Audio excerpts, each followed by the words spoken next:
সঙ্গে প্রথম আলাপ করিয়ে দেন রাজনৈতিক কর্মী বা নেতারা আলাপ করিয়ে দেন কবি সমর সেন। সমর সেন ওর ঘনিষ্ঠ বন্ধু ছিলেন, শত রাজনৈতিক মতামতের দূরত্ব সত্ত্বেও সে বন্ধুত্ব করা বরাবর ছিল। কিন্তু এই বিচিত্র মানুষটি আড্ডা দিচ্ছেন, গল্প করছেন, রসিকতার মাঝিয়ে দিচ্ছেন, ব্যাকরণ অশুদ্ধ কথাবার্তা বলছেন, কিন্তু স্কুলে ভিড়ে পার্টির কথা আধিপত্য থেকে আমি এবং পার্টির প্রতি আনুগত্য হেতু তিনি অনেক ব্যক্তিগত অভিমান পর্যন্ত উৎসর্গ দিয়েছেন। এই কথাগুলো বাইরে কোনোদিন বলা হয়নি, এখন হয়তো ভুলেও গেছে। আমি দ্রুত দৃষ্টান্ত দেব। 1948-49 সাল রণদ্বীপের যে বিপ্লব নিয়ে যে পরীক্ষা, যেটা ঘোর সফল, সেই সময় তখন যারা রাজ্যের পার্টির নেতৃত্ব তারা স্নেহাচার্য সম্বন্ধে একটি বিরূপ প্রতিবেদন পার্টির সাধারণ সম্পাদক বিদ্যুৎ কাছে পাঠায়। তখন স্নেহাচার্যকে কংগ্রেস সাময়িকভাবে বরখাস্ত করে দেন। স্নেহাচার্য অত্যন্ত আঘাত পেয়েছিল, কিন্তু মুখ বুঝে সহ্য করেছিলেন পার্টির বেশি। পরে যখন সরকারি ভাগে পার্টি ভাগাভাগি হয়ে গেল 64 সালের শেষের দিকে, তখন বিটিআর দিকে তার নেতা হলেন, সেই নেতাকে আরো একটা অত্যন্ত সংবেদনশীল কথা বলব। 1964 সাল পার্টি ভাগ হয়নি, কিন্তু ভাগ হবার উপক্রম। এমন সভায় রাজ্যসভায় একটি বিশেষ আসন, যে আসনে কমিউনিস্ট পার্টির প্রার্থীর জয়লাভ নিশ্চিত, তার মনোনয়ন নিয়ে পার্টির ভেতরে কিছু আলোড়ন। ভূপেশ গুপ্ত 52 সালে সেই আসনে জয়ী হয়েছেন, 58 সালে আবার তিনি জয়ী হয়েছেন, এবং পার্টিতে একটা দস্তুর ছিল, এখনো হয়তো আছে, যে পরপর দুবার 2 দফার বেশি কাউকে রাজ্যসভার সদস্য রাখা হবে না। লোকসভায় যেখানে প্রত্যক্ষভাবে নির্বাচনে লড়তে হয় সেখানে অন্য ব্যাপার, কিন্তু পার্টির ভেতরে একটা চাপ সৃষ্টি হল। ভূপেশ গুপ্ত অত্যন্ত সহল রাজ্যসভায় নেতা হিসেবে ওকে আরেক দফা ওকে মনোনয়ন দেওয়া হোক। পার্টির সম্পাদক মন্ডলীতে 4 জন ভূপেশ গুপ্তের পক্ষে, অন্য 4 জন স্নেহাচার্যকে রাজ্যসভা পাঠাতে চান। কংগ্রেস জ্যোতি বসু 9ম সদস্য, তিনি কি করবেন তার মধ্যে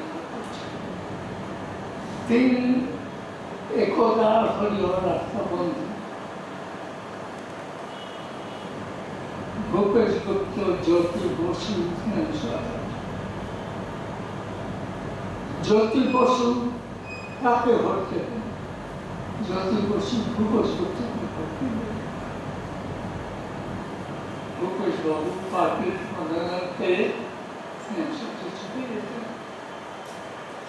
সুকান্ত আচার্য আঘাত পেয়েছিলেন, কিন্তু তাই মনে সেই আঘাতের কোনো তীব্রতা।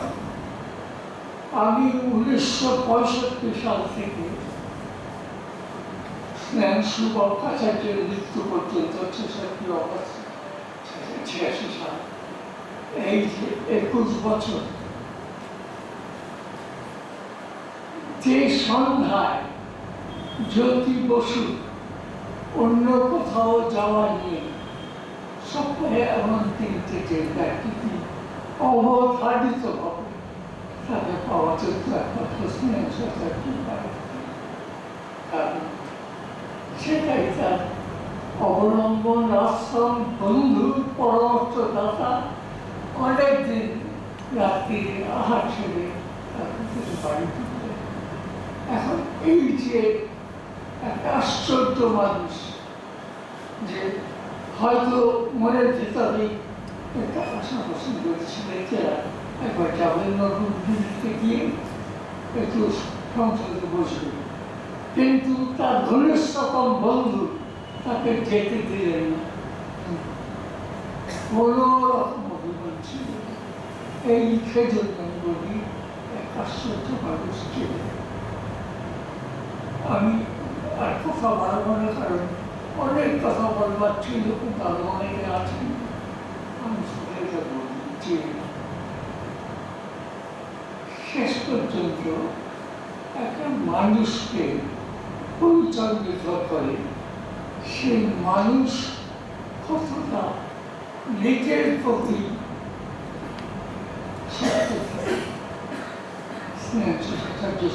বলবো এই আশ্চর্য মানুষটি পৃথিবীকে অনেক দিয়েছেন, অনেক দিকে অনেক দিয়েছেন, কিন্তু তার বিবেকে এটা ছিল যে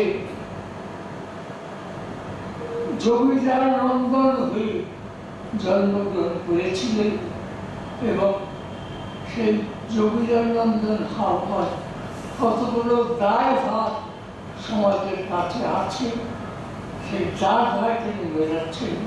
কমিউনিস্ট পার্টির প্রতি তার আনুগত্য প্রকাশ করে সেই আনুগত্য থেকে এটাই এই আত্মসন্তোষে গিয়ে এতদিন চোখ পেয়েছিল।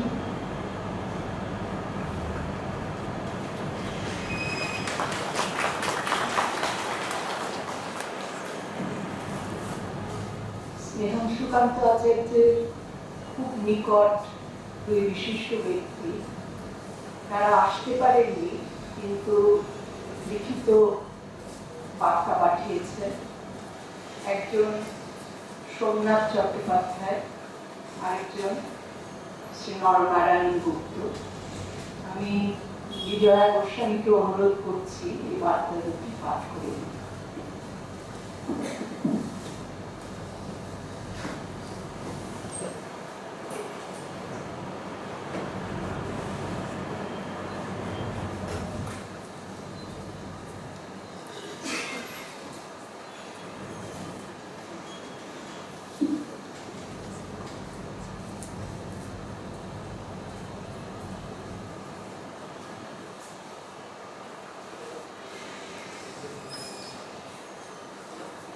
আমি প্রথমেই পড়ে শোনাচ্ছি সোমনাথ চট্টোপাধ্যায়ের প্রেরিত বার্তাটি। আমি যখন তাকে এই অনুষ্ঠানে উপস্থিত থাকতে অনুরোধ করেছিলাম, তখন তিনি বলেছিলেন যে ওই সময়টা আমি দিল্লিতে থাকবো। তা আমি তখন বললাম যে আপনি যা বলবেন সেটা যদি আমাকে একটু পাঠিয়ে দেন। সেটা উনি আমাকে করে পাঠিয়েছেন, সেইভাবেই আমি পড়ছি। Dear Biju, I most sincerely regret that as I shall be out of Kolkata for totally unavoidable personal reasons, I cannot attend the memorial program that is being organized by the Center for Marxian Studies, Jadavpur University, and others on 6 September 2013 to observe the birth centenary of your revered father and our most inspiring leader, Mr. S.K. Acharya. I beg to be excused for my absence.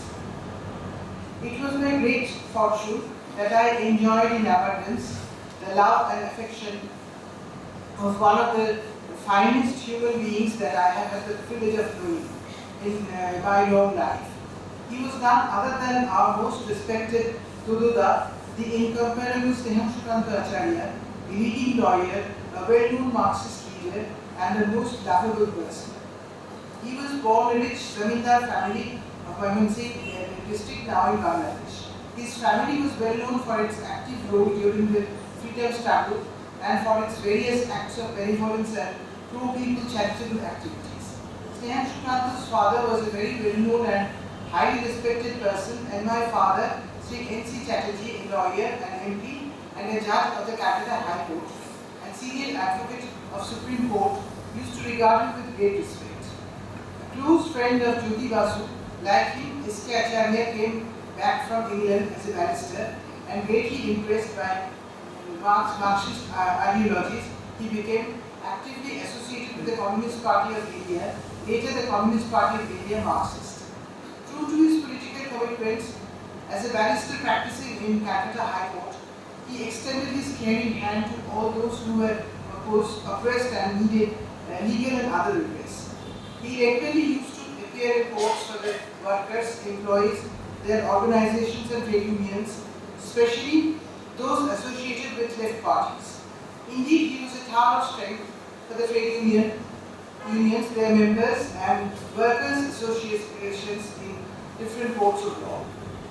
I had seen Mr. Acharya when he used to come to our residence on occasions as a junior lawyer to meet my father, for whom I knew he had a high regard, in connection with some legal matters. But I really came to know him well after I joined the Calcutta Bar in the mid-1950s. I was extremely fortunate that almost from the beginning, he took a lot of interest in my progress in the profession, maybe due to his association with and respect for my father.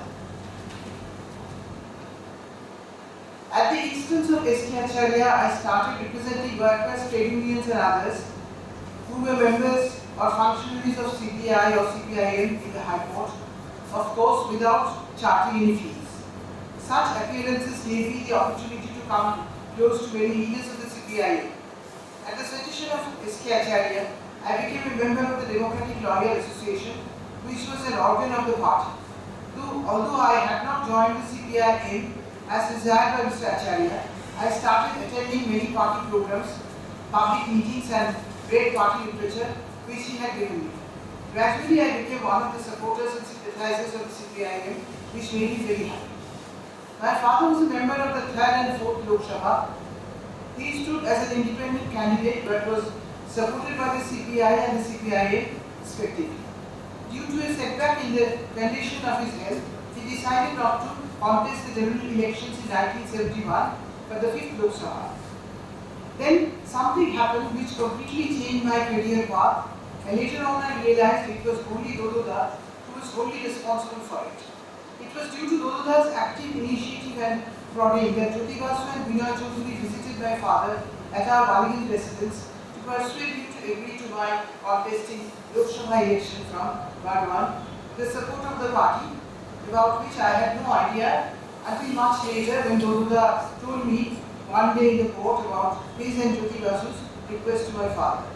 I had never thought of a political career, but Dododa, who was my guru, constantly pressurized me to speak to my father so that he could give me his permission.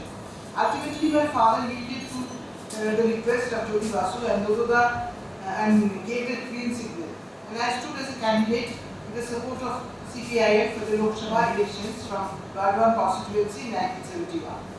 I narrate these developments in my life only to show how Dododa was responsible for my taking an active part in politics and to be closely associated with the party of which he was a leader. I had also the great fortune of being often asked by Dododa to visit his house at Alipur, which I did. Jyoti Basu was a close friend of his, and at the residence of Dododa, I used to meet Jyoti Basu and became also known to him. I have always wondered, to which I have not given any answer, why Dododa was so affectionate to me and why he took so much interest both in my legal career as well as my political one. How can I ever forget his love and affection for me? I still vividly remember the interest that he took and concern that he showed in all my elections. He used to work from Calcutta to help me during the elections. I must confess that I have never seen a more large-hearted and caring person. Whenever anybody was in trouble and approached him for help, he always offered his helping hand, and I have never seen him getting annoyed or angry with anybody ever. In the High Court, his chamber as Advocate General was open to everybody to come in and seek his help, not only in legal matters, also for resolving personal problems. and I can vouch that he never refused anybody and always tried his best to resolve people's problems whenever he was approached. He was approachable by all. Although he belonged to a political party, he never discriminated against anyone connected with the opposition parties. To everyone he was his or her beloved Dododa, to whom they could approach for help, advice and guidance. A person with more charming personality and exemplary behavior towards fellow citizens, a great benefactor of those who were oppressed or belonged to the vulnerable sections of the community, an ardent socialist, a leading lawyer, a true friend and guardian of numerous persons, S.K. Acharya had no peer and I am sure no detractor. To my mind, the memory of S.K. Acharya, our most beloved Dododa, will be everlasting and illuminating, and to me, he is immortal. I pay my most respectful and humble homage to his memory, with all my best wishes.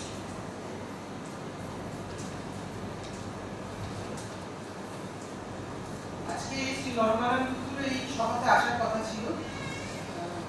গত পরশু পর্যন্ত মোটামুটি এরকমই ঠিক ছিল, কিন্তু তিনি হঠাৎ করে খুব অসুস্থ হয়ে পড়ায় আসতে পারেননি। সেই জন্য আমাকে সকালবেলা তার যে বক্তব্যটা সেটা পাঠিয়ে দিয়েছে। সেটা থেকে পুরোটা না হলে আমি অনেকটাই আছে, পড়ে শোনাচ্ছি। স্নেহান সুকান্ত আচার্য জন্মশতবার্ষিকীতে সুশ্রদ্ধা।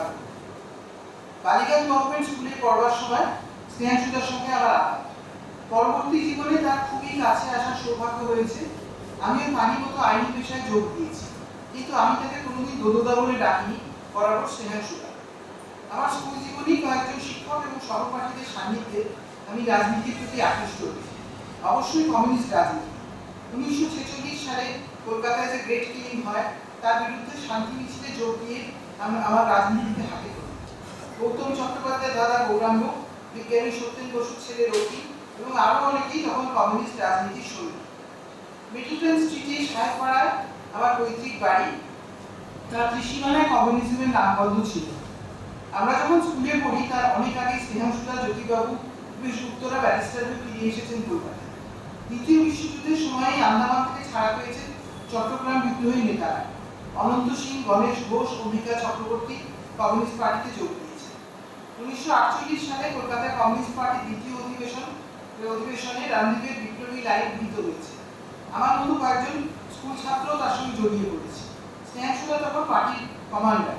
আমাদের যোগাযোগের স্থান ছিল ভিক্টোরিয়া মেমোরিয়ালের পশ্চিম দিকে রেলিংয়ের কাছে। স্নেহাংশুদার নির্দেশে আমার হেফাজতেই গোপন অস্ত্র রাখার সিদ্ধান্ত হয়, কারণ আমার মিডলটন স্ট্রিটের বাড়ি কখনোই পুলিশের সন্দেহের তালিকায় উঠে আসে। সেই থেকে স্নেহাংশুদার সঙ্গে যোগাযোগ যা তার মৃত্যুর দিন পর্যন্ত অটুট ছিল।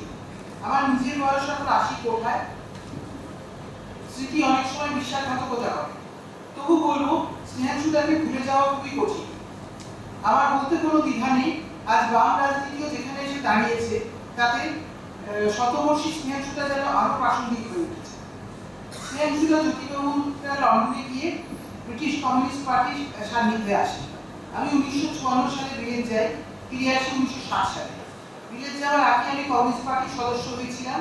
স্নেহাংশুদার কথা ফিরে আসি, রামদীপের যুগে পার্টি বেআইনি ঘোষিত হয়েছিল, সেই লাইনও অল্পকাল পরেই পরিত্যক্ত হয়। অতি বিপ্লবী আনার দায়ে স্নেহাংশুদাকে একসময় পার্টি ধর্ষণা করেছিল, যার জন্য ও কোনো দায়ী ছিল না। স্নেহাংশুদা যেসব মেনে নিতেন, কোনোদিন পার্টির বিরুদ্ধে তিনি মুখ খোলেন। তবে আমি জানি পার্টি বিপ্লবের ডাক দেবার অনেক আগে থেকেই তার নিজস্ব লাইসেন্স করা রিভলভার ছিল, সেটা অনেকবারই তিনি পার্টির স্বার্থে ব্যবহার করেছেন। এই বিষয়ে আপনারা দেবব্রত বিশ্বাসের ব্রাত্যজনের রুদ্রসঙ্গীতে কিছু কথা জানতে পারেন। 1948 সালে পার্টির জন্য তহবিল সংগ্রহের প্রয়োজন হয়। স্নেহাংশুদা দেবব্রত ও সুচিত্রাকে নিয়ে উত্তরবঙ্গে গানের অনুষ্ঠান করতে দিয়েছিলেন। দিনকাল খারাপ, তাই এই বিষয়ে দেবব্রতর একটু আপত্তি ছিল। স্নেহাংশুদা তাকে আশ্বাস দেন অনুষ্ঠান চলাকালীন তিনি মঞ্চে থাকবেন। দেবব্রত সুচিত্রার রবীন্দ্রসঙ্গীতের মঞ্চে পকেটে রিভলভার বুঝে মহারাজ কুমার হাজির। রসিক দেবব্রত মন্তব্য করেছেন, তবে সেটা বোধহয় তার সুন্দরী শালী সুচিত্রার নিরাপত্তার জন্য।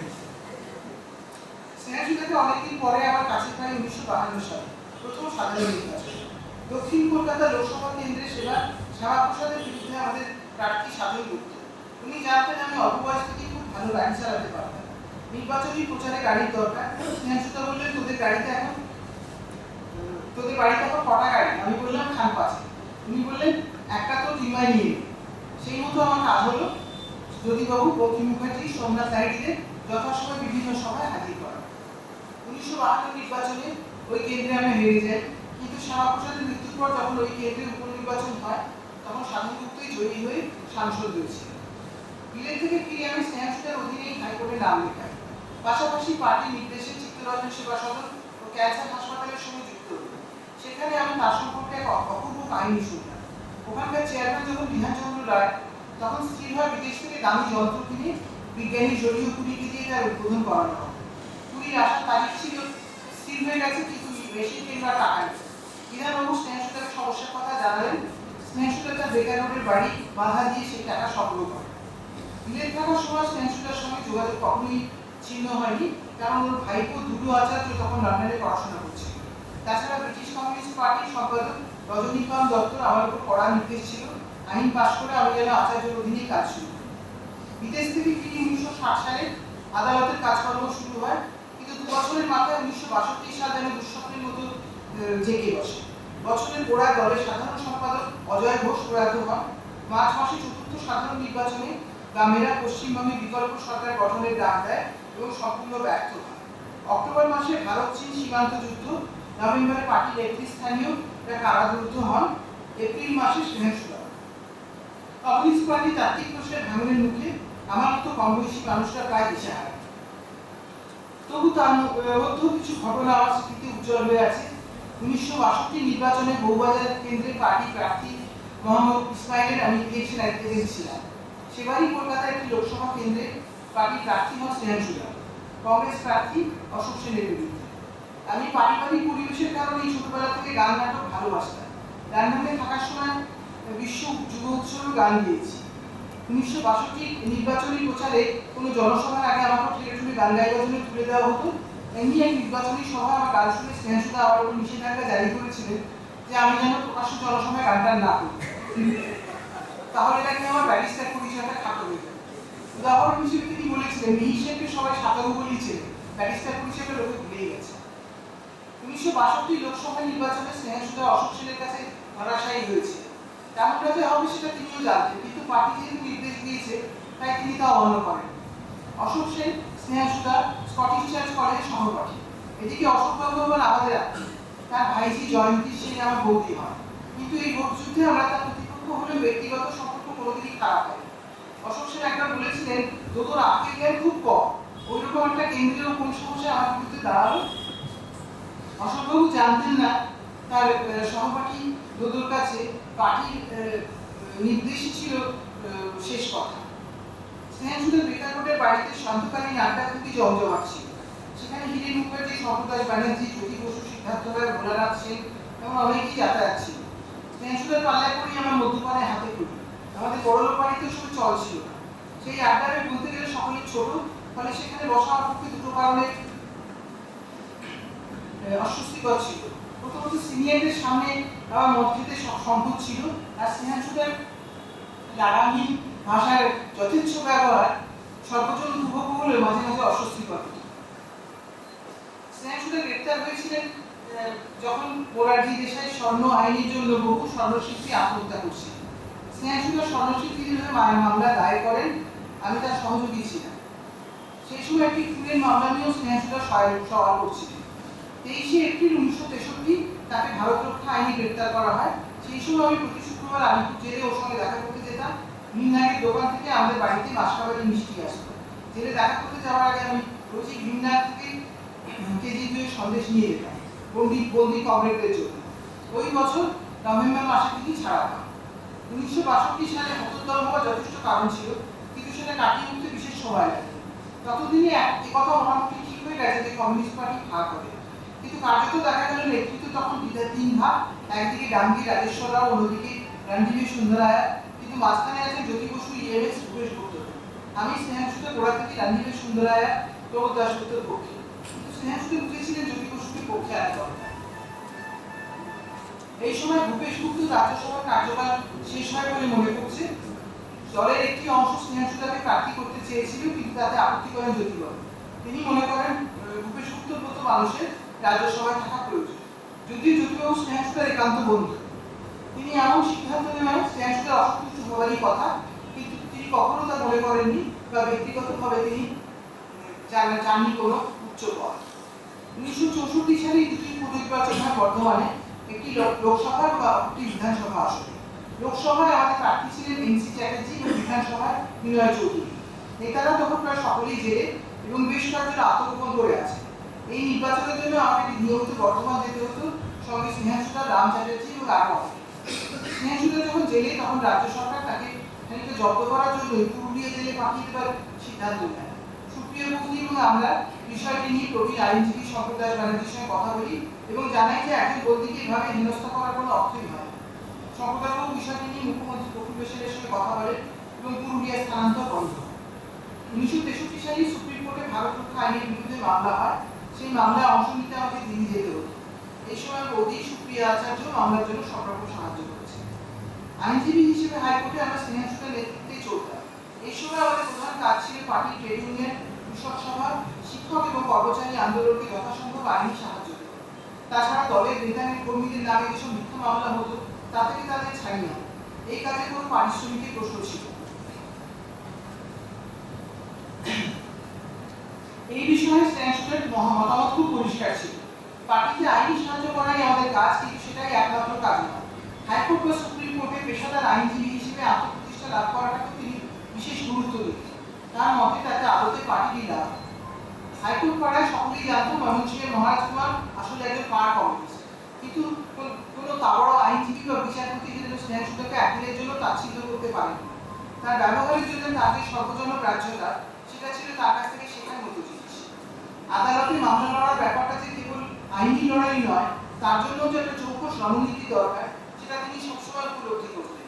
তবে সেই সব বিষয়ে আমাদের সামনে প্রাঞ্জল করার জন্য তিনি যে ভাষা ব্যবহার করতেন তার উল্লেখ করে আমি আর আপনাদের বিড়ম্বনা বাড়াতে চাই। স্নেহাংশুদা জানতেন কোন পরিস্থিতিতে কেমনভাবে পথ খুঁজে বার করতেন। অনেক ঘটনায় ভিড় করে আসে, কিন্তু সব কথা বলে ওঠার তো সময় পাওয়া যায় না। 1972 সালের কথাই বলি। সেবারের বিধানসভা নির্বাচনে জ্যোতি বসু তার সাবেক বরাবর কেন্দ্রে 36,000 ভোটে পরাজিত। অথচ এক বছর আগে ওই কেন্দ্রেই তিনি অজয় প্রার্থীকে হারিয়েছিলেন।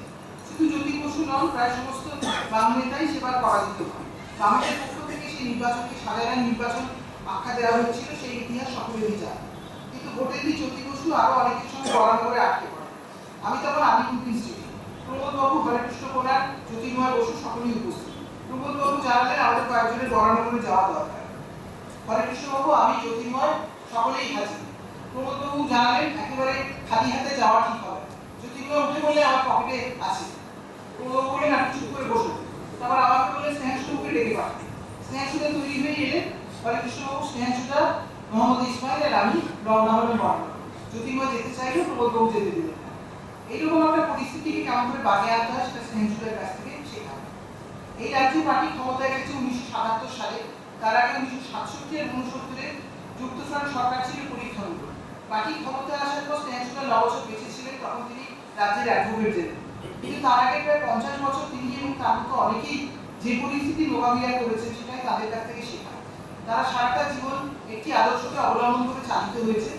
তিনি তার জীবন দিয়ে বুঝিয়েছেন পার্টির কাছ থেকে নেবার কিছু পালে পার্টিকে কিছু দিতে হয়। স্নেহাংশুদার জন্মশতবর্ষে তার অমর স্মৃতির প্রতি আমার অন্তরের শ্রদ্ধা, ভালোবাসা ও প্রণাম।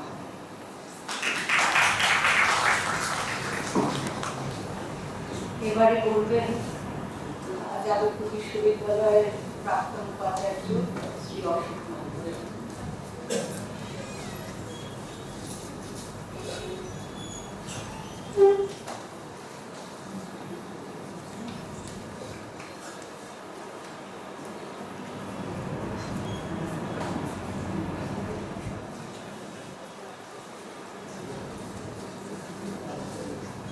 মাননীয় সভানেত্রী প্রফেসর মালিনী ভট্টাচার্য ও উপস্থিত সুদীপবৃন্দ, আজকে আমরা স্নেহাংশুকান্ত আচার্যের জন্মশতবর্ষ উপলক্ষে এখানে মিলিত হয়েছি এবং তার সম্পর্কে কিছু বলবার জন্য